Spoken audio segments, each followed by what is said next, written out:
Welcome to the Phillips Watches Podcast. I'm your host, Logan Baker, and I'm joined here today by Aurel Box and Alex Ghotbi. This new series is all about conversations, about watches, collecting, auctions, and the culture that surrounds it all.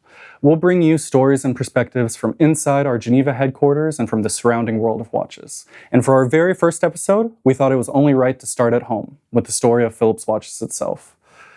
We'll take a look at the early days of the department, how the business has evolved, the milestones we've achieved, and what's next. 1,050,000 going once, 1,050,000 going twice. Aurel, I'd love to look back at the beginning. So you left your previous job in 2013, I believe. In 2014, what was your plan? If I may be honest, there was no plan.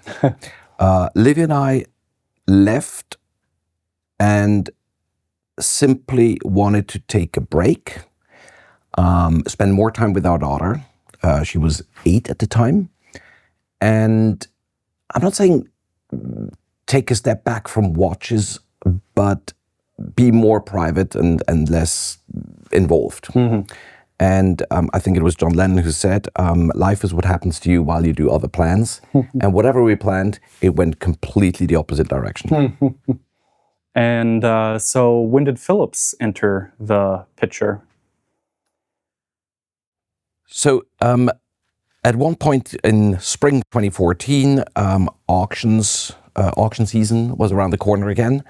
And out of the blue, and we didn't solicit anyone, phone calls came in as in, can you go and check out this watch for me? I'm interested in bidding on that. Can you source this watch for me? And we figured out that we can never invoice or collect funds or do anything with our family bank account. That would have gotten us into serious trouble. So we incorporated Bax & Rousseau. At least we could transact in some form or shape. We were in informal discussions with a number of parties. Mm-hmm. And one day Ed Dolman called, and I remember where I was. I was in Paris, it was pouring, and he said, whatever you've signed, undo it. Mm-hmm. I have an amazing project for you. And this is how it all started. And Ed Dolman was the CEO of Phillips at the time? So Ed Dolman had a long, very distinguished career at Christie's, mm-hmm. No secrets. Made it all the way to CEO and then executive chairman. Mm-hmm. Left to become the chairman of the Qatari Museum Authority office. And unknowns to me back then, he was in very advanced talks to Phillips. I think the first phone call he placed was before he himself signed. Mm-hmm. And Alex, when did you first hear about, because you officially joined the team in 2016. 2016, exactly. Yes. Yeah, in April 2016. So when did you first hear about what Aurel and Livia and the team was doing here in Geneva with Phillips? I just remember the press release that I saw. I think it was on Hodinkee. Mm-hmm. And I'm like, wow. And I knew Paul very well. He was already a friend, and I knew Aurel professionally. Like, wow, this sounds so glamorous. It sounds so much fun, etc. And, I kind of said, oh, I wouldn't mind being part of that team. And then it happened a few months later, so. Yeah. And so that first sale in spring 2015, there were 2 sales actually, Glamorous Day Date and the Geneva Watch Auction 1. What was the atmosphere like there? Did you have nerves? Maybe this wasn't going to go the way that you had thought, or? In hindsight, I think we all were a little bit naive. Mm-hmm. As in, we had never thought of how complex it was going to be all by ourselves, without a big, established, global powerhouse behind ourselves. Mm-hmm. We knew how to curate a watch auction. We were very fortunate that we had a number of collectors who entrusted us with really amazing property. There was definitely electricity in the sale room and at the preview because everything we did was done with so much more love, so much more passion. But again, passion and love sometimes is naive. The oversized catalogues, the state-of-the-art photography, the tent at La Reserve, it was just so different. There was a huge degree of anticipation, and the results were all over our expectations, I mean, way beyond. But if I think back, I wonder from where we took the courage to take on this challenge. Yeah, I mean, it was, you weren't in a hotel in the center of Geneva, you were on the outskirts of town, you built an actual tent. I mean, that was entirely different. Was that always kind of driving your vision to be something different than what had previously existed? I don't think we were planning to be different for the sake of being different. Sure. We looked at our past careers and remembered everything we would have done differently than what the managements, the P&L dictated us. We all had one thing in common. We were there for the pure love of watches, for the community, and didn't first ask ourselves, how can we make $1 here and $1 there? But how would we, as collectors, as lovers of watches, how would we like to be treated? How would we like to experience this? And therefore looked at the catalog, the curation, the auction side, the preview, through the lenses of watch collectors. We visited several sites in Geneva, hotels, ballrooms, underground, concrete walls. And we were like, no, I wouldn't want to go and visit a preview at that place. And when we visited La Reserve, and they have some function rooms and ballrooms, but they were rather small for what we thought the potential was. And as it was a wonderful day in fall 2014, I was in the parking lot and I asked the hotel manager, why don't we build a tent here on the parking lot? And at first everybody said, this guy's crazy, he's lost it. Well, the history has proven it can be done. Absolutely. And I think you touched on, for me at least, what really underpins a big part of our success is the enthusiasm for watches, just pure, unbridled enthusiasm for watches of all types, vintage, modern, independence, Patek. That's what attracted me to join. I mean, and everyone is personal friends with one another. We go on vacations together, and we travel together, and we go to watch fairs and meetings together, and it's totally different from every other job I've had. If I may, I think the approach that the Phillips Watch department has is just so different from any other platform, whether it's dealer or auction house, in the ways we came to this project. I really think I may say nobody came because they were looking for a job. This group here came because they felt they needed to complete a mission to achieve something in that field. It was more deep inside the heart and not through commercial or other constraints. The shared values, the passion for watches, is what glues us together. Therefore, we can quite easily stay up until 2 a.m. in the office because we all know why we're doing it. We can laugh about the same jokes, and we cry about the same problems that we may occasionally face. The group who is here, and I think Alex is not even the first one who joined, are in most cases not even auction house dinosaurs. Lifers, yeah. Lifers, whatever you want to call them. Alex had a distinguished legal career and gradually moved into watches for the sake, I need to do this. Paul Boutros. Exact same. I mean, literally, he was into rocket science before joining us. So it is out of conviction this group came together. And if I'm add something, it's the team works as a real team, like a sports team. We're all playing for each other. It's not, so-and-so brought a better bid than I did, so I'm not happy, or so-and-so brought a bigger watch than I did, so I'm not happy. It's like, you know what? X, Y, Z brought more bids, brought more watches, but at the end, we win and we lose as a team. And we've decided that we want to win as a team. And I think that makes a huge difference. No, I couldn't agree more. I mean, there's no competition between the locations, Geneva, London, Hong Kong, New York. It's all about supporting and elevating one another's auctions and watches.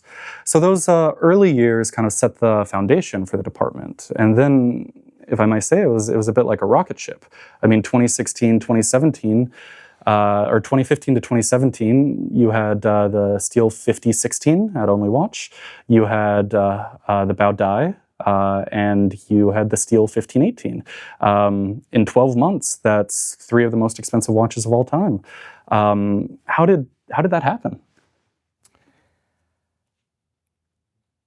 You may hope to hear, or the viewers may hope to hear, that it was all a secret plan that I had stuck in my pocket. Truth is, no. Yeah. There was no plan. Everything was always driven by this appetite to provide a service to the community. So the first auction, and I remember there was some amazing stainless steel Pateks that flew literally through the roof. The day dates, we set a world record for a day date, the Big Kahuna, the early platinum day date. I love that watch. And it's still with the same owner, who is so proud of it. It's incredible. And then, of course, there were these conversations we've had with Luc Petavino for Only Watch with the 5016, that again was unthinkable back then to achieve such a number. So it was just like one domino stone that tipped the next one, and it was like a perfect storm, a chain reaction. One triggered the next one without any connection between the individual stones, as in a domino. Sure. It was quite unscientific. I think that, of course, in those 2010 years, watches did become more and more an object of culture, an object of lifestyle, an object of, to some, of investment grade asset category. The sheer enthusiasm of the market, the way they reacted to how we approached watches, moved things gradually, and without realizing, suddenly we were market leaders, eclipsed any expectations internally and externally, from the press, from the management, from the shareholders. And it just went on and on and on. Like a volcano eruption. The lava was just coming out. What was the reaction from collectors specifically at that time? You've told me one story about a guy who came up to you after each one of these headline sales and was like, you'll never do better than this. One of the most senior elder statesmen, if I may call him like that, in our community, after the 5016 at, give or take 6, how much was it? 7 million? 7 million, I believe. Thank you. We'll fact check that.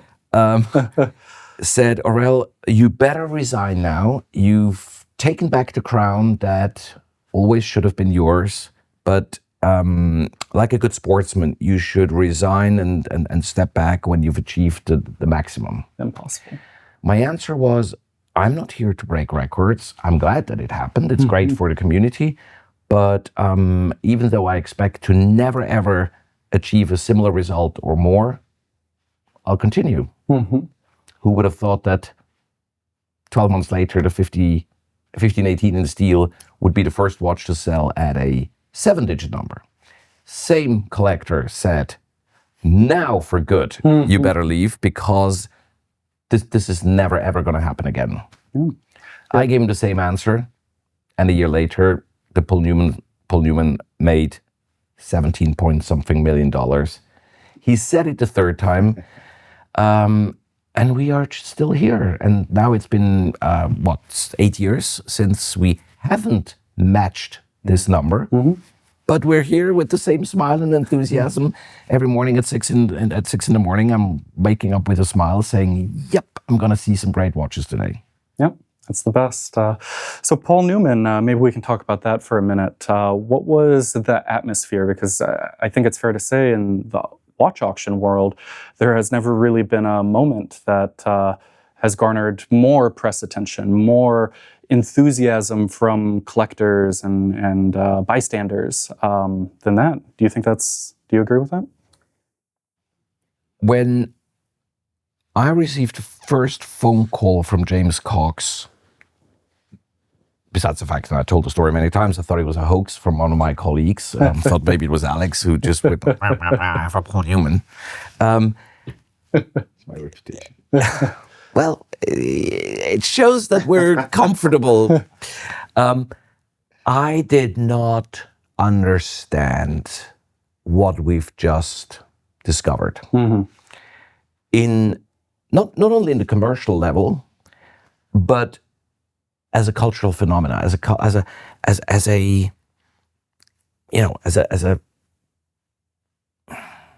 game changer. Yeah. And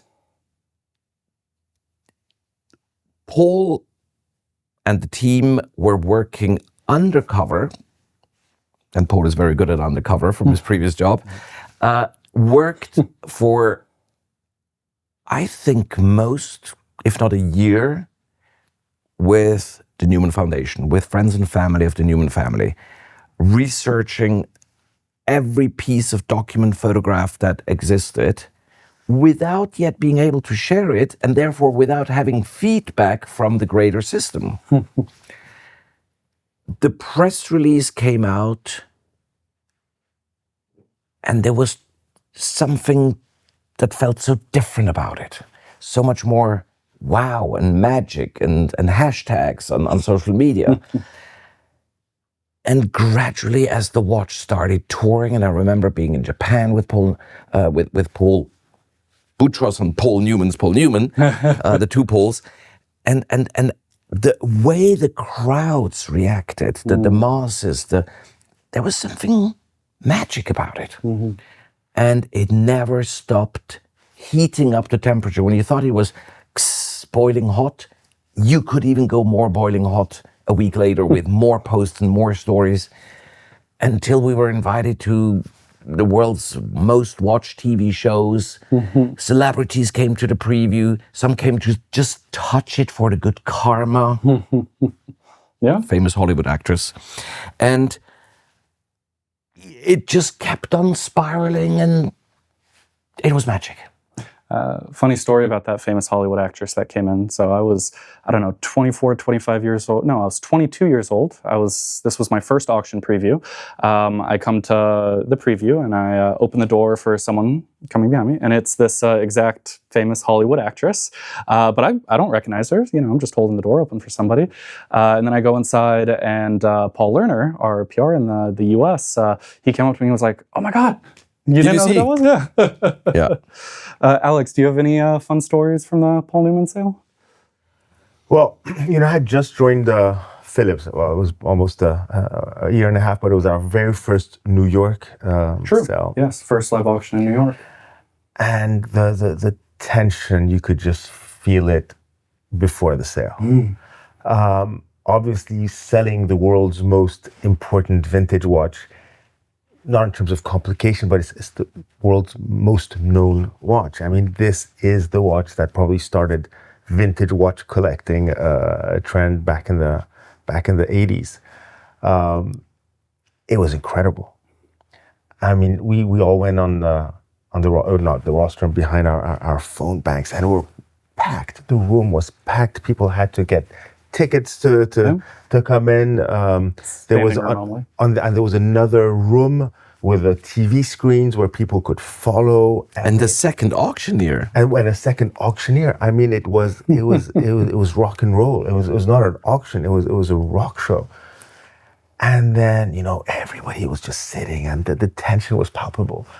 And Aurel starts We started the beginning at 1 million. And I'll see here, 10 million. What? 1 million? No, 10 million. And then there's now you have a GIF of Aurel, straight, you see on Unter, like straightening his tie, waiting, trying to get that information is like, what just happened with one bid. And it didn't stop. And it continued, and everybody, I mean, the room was going crazy. You could just feel it. And when the hammer came down, wow, clap. I mean, it was not an auction. For me, it was an experience. It's probably one of my coolest auction memories. And I mean, look at it. 8 years later, we're still talking about that. We are, yeah.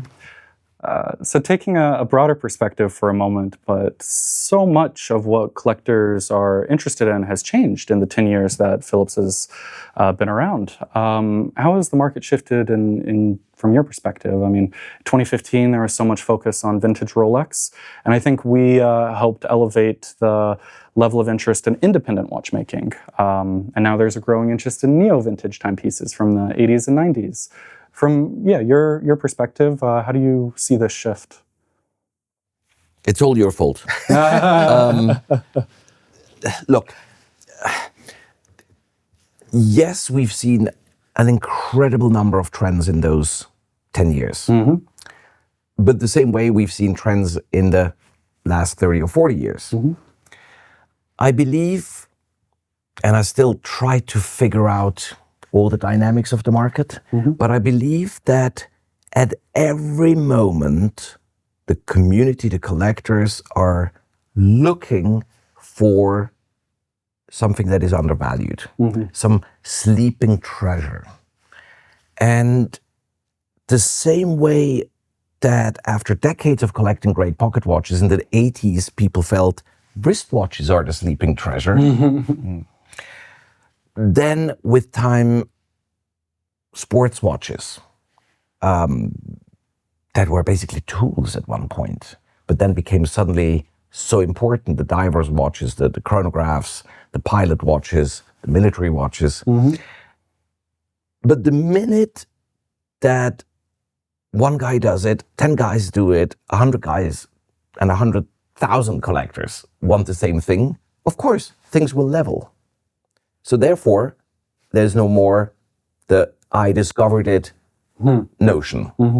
Hence, people look for new treasures, new undervalued sleeping beauties.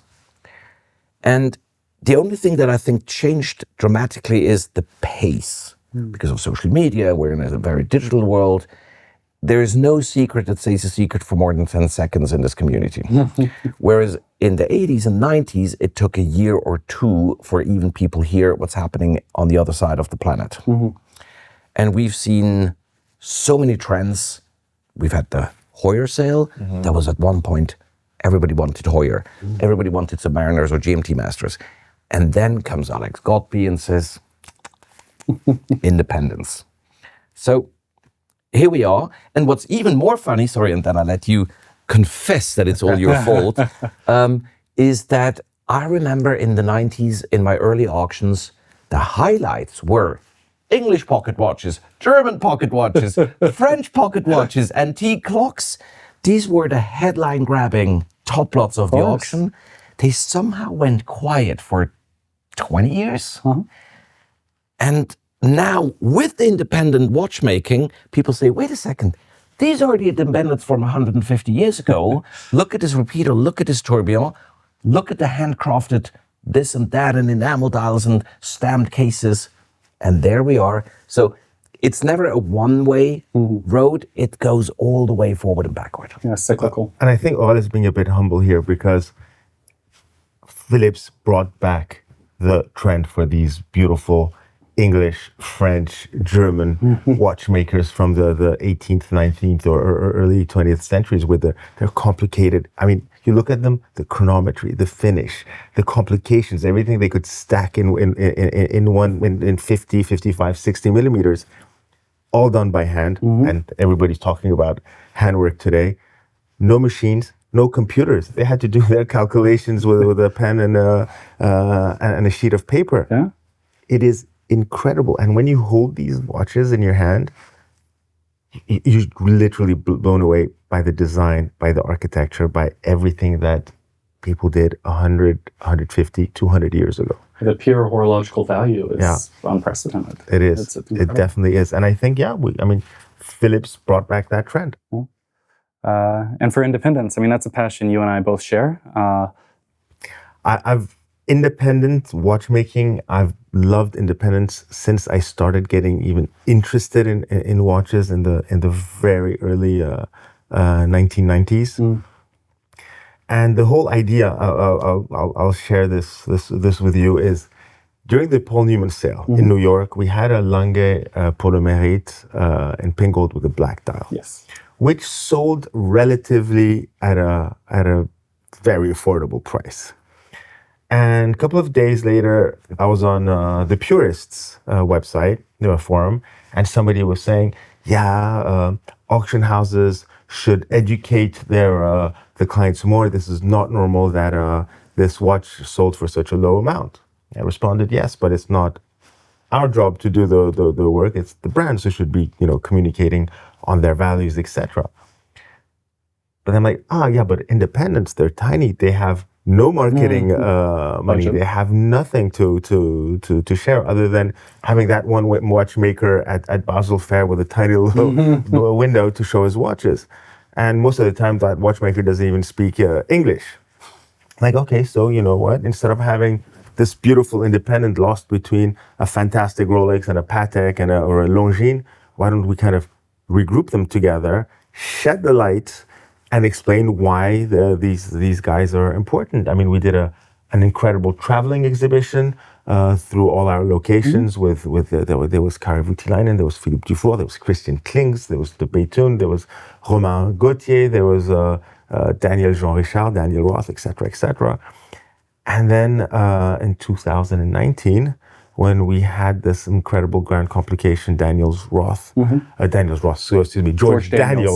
a lot of Georges, in the sale said, okay, why don't we do an exhibition, have all our watchmaker friends, independents, come and show us their earliest prototypes of their watches. It's a totally non-commercial event, but let's see things that are all hidden in their museums. So Dufour came with his original pocket watch, which is the first duality prototype. François-Paul Jaune was there with his early tourbillon pocket watches. So was Voutilainen, and Recepi was there with his first chronomètre contemporain 1 prototypes, etc., etc. And people were just discovering these guys, and it was, and then we had collectors who were really into, vintage and the big brands, like, oh, this is interesting. And I think it really picked up. And we've definitely, we always talk about what's that famous third brand at auction that can compete with Patek Philippe and Rolex. Well, it's not a brand, it's a genre. Now it's the independents. Couldn't agree more. Yeah. So that's the past, but I'd like to look to the future for a moment and talk about November, Decade 1, our thematic anniversary sale. Can you tease to the viewers a little bit about what they can expect? There's about 200 watches from 1,000 francs to 8 million francs and everything in between. Opening bid. Yeah, lowest. Low estimates. We try to be really open and celebrate watchmaking for everyone. So there are watches for every budget, for every style, for every period, for every complication, for every brand. I mean, you like watches, there'll be something in that sale for you. And you know what? But however, everything in there is rare, is top quality, and basically, I think if I had a limited budget, I would want to just buy the whole sale for myself. Earl, any thoughts on Decade 1? So it's sort of like when you go to a hotel and then they have on Monday evening sushi buffet, on Tuesday evening Indian buffet, on Wednesday evening surf and turf, and so forth. Well, Saturday evening we have a buffet with everything. We have, as Alex said, 2 centuries. I think the earliest piece is circa 1800. Yeah. One of my absolute favorites. I can't wait to share the story with my community and friends. The latest piece is probably from the 2020s. Yeah. And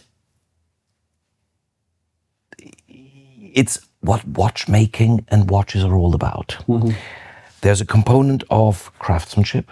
There's a component of aesthetics, a component of storytelling, the people behind them, previous owners, the watchmakers behind them, rarity, condition, and so forth, that each piece gives you that smile, that my heart sings kind of feeling, those lucky hormones, happy hormones, that you actually look for when you collect anything, if I may be honest.